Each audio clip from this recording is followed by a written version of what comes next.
Salut les fous du ballon, j'espère que vous allez bien et bienvenue dans une nouvelle vidéo. Aujourd'hui, on analyse le match entre l'Italie et l'Espagne. C'est parti.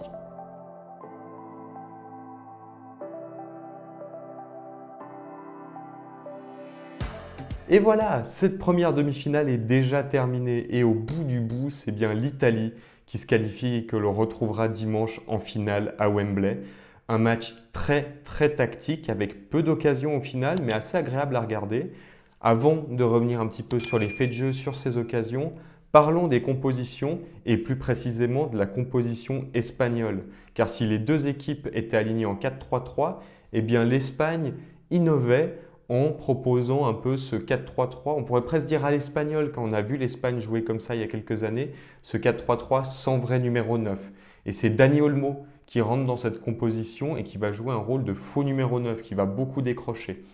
Et on va en parler juste après, ça a posé pas mal de soucis à l'Italie. Côté Italie, aussi un 4-3-3 très basique. Chiesa préféré à Berardi sur l'aile droite.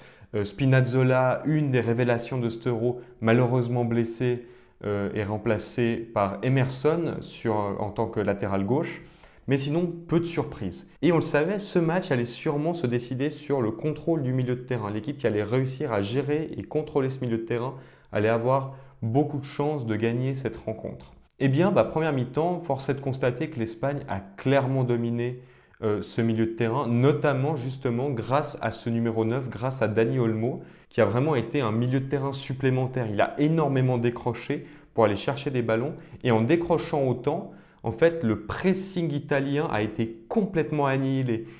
C'est un joueur qui a une facilité balle au pied et ça s'est ressenti par des déviations subtiles, par des touchés de balle très intéressants. Il a réussi à casser énormément de pressing et donc à chaque fois que l'Espagne devait sortir le ballon, ils l'ont pu faire ultra proprement grâce notamment au décrochage de Dani Olmo. En plus, on le voyait, souvent c'était bien un défenseur qui allait suivre Dani Olmo. De temps en temps Chiellini, de temps en temps Bonucci, mais ce qui faisait que derrière, il n'y avait plus que 3 défenseurs italiens qui étaient très écartés car les deux ailiers espagnols mordaient la ligne. Et l'Espagne pouvait vraiment combiner dans des demi-espaces et essayer de créer du danger. Heureusement pour l'Italie, l'Espagne a fait un peu d'Espagne, c'est-à-dire dominer, maîtriser, gérer le ballon sans réellement se créer beaucoup d'occasions. Et on se retrouve à la fin de la première période avec quasiment aucune occasion, 0 tir cadré du côté de l'Italie et 1 ou 2 occasions côté espagnol. Durant cette mi-temps, on se demandait comment l'Italie allait réussir à gérer le problème Dani Olmo, qui était vraiment la clé de ce match. Eh bien, Mancini est arrivé avec la même équipe, la même composition en deuxième période, mais avec un bloc qui a défendu beaucoup plus bas. Le but, c'était de défendre beaucoup plus bas, de laisser moins d'espace à cette équipe espagnole pour combiner dans les demi-espaces et de partir très vite en transition. À nouveau, on a senti vraiment un jeu d'échecs entre les deux coachs de ces sélections. Mais à nouveau, l'Italie, en défendant bas, a laissé évidemment la possession à l'Espagne, mais a surtout laissé quand même des espaces. Et l'Espagne aurait pu en profiter. Si Oyarzabal n'avait pas autant gâché, l'Espagne aurait pu mener 1-2-0, car pendant à peu près les 20 premières minutes de cette deuxième période, l'Espagne a réussi à se créer des occasions très dangereuses qu'elle n'a malheureusement pas pu concrétiser. Et finalement, sur un contre, un peu à ce que l'on s'attendait, l'Italie marque, but magnifique de Chiesa, une frappe enroulée délicieuse. Et l'Italie ouvre le score un peu contre le cours du jeu, mais finalement, on sentait, c'était vraiment le plan de jeu italien. Défendre bas et partir très vite en transition. À partir de là, on a senti que l'Italie continue à vouloir mettre de l'intensité. L'Espagne était obligée aussi d'en mettre et on a vu un match beaucoup plus débridé, car l'Espagne avant essayait plutôt d'imposer son faux rythme et accélérer à certains moments. L'Italie, dès le début de la deuxième période, a voulu mettre réellement de l'intensité. Dès que l'Italie a marqué ce but, on a senti que l'Espagne devait la mettre aussi, cette intensité. Moi, personnellement, je me demandais si l'Espagne allait réussir à mettre de l'intensité jusqu'au bout, parce que c'est une équipe qui est quand même sortie de 2 prolongations. Et j'avais vraiment peur que cette Espagne, au bout d'un moment, souffre et n'arrive plus à tenir physiquement. Après, c'est vrai, l'Espagne, elle a constamment le ballon. Sur tous ses matchs à l'Euro, elle a eu plus de 2 tiers de possession de balle et c'est une équipe qui ne court pas tant que ça. Et ça s'est ressenti car cette équipe espagnole m'a semblé plus en jambes que l'Italie pendant tout le match en fait et surtout en prolongation.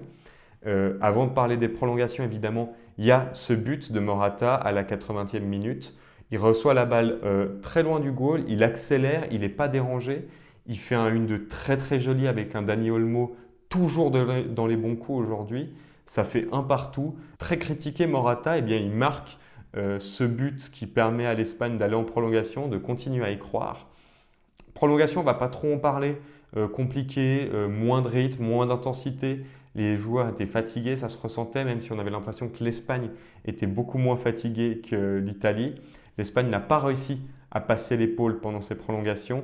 Et ben voilà, l'Espagne bute au tir au but.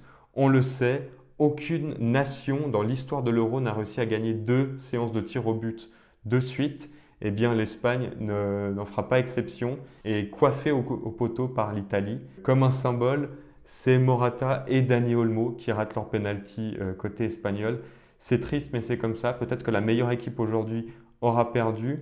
Mais l'Italie reste un beau vainqueur. Ils ont joué leur plan jusqu'au bout et ils méritent cette qualification. En tout cas, j'ai hâte de les retrouver en finale dimanche soir. Comme d'habitude, on passe au top et au flop.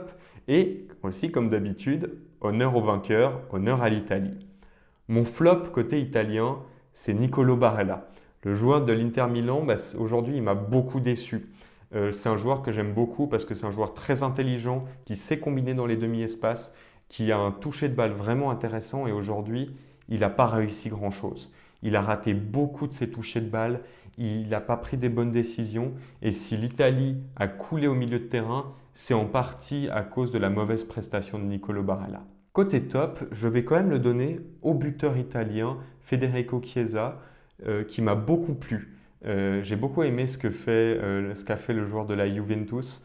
C'est un joueur qui a donné beaucoup d'intensité. Chaque fois qu'il touchait le ballon, il essayait de partir de l'avant.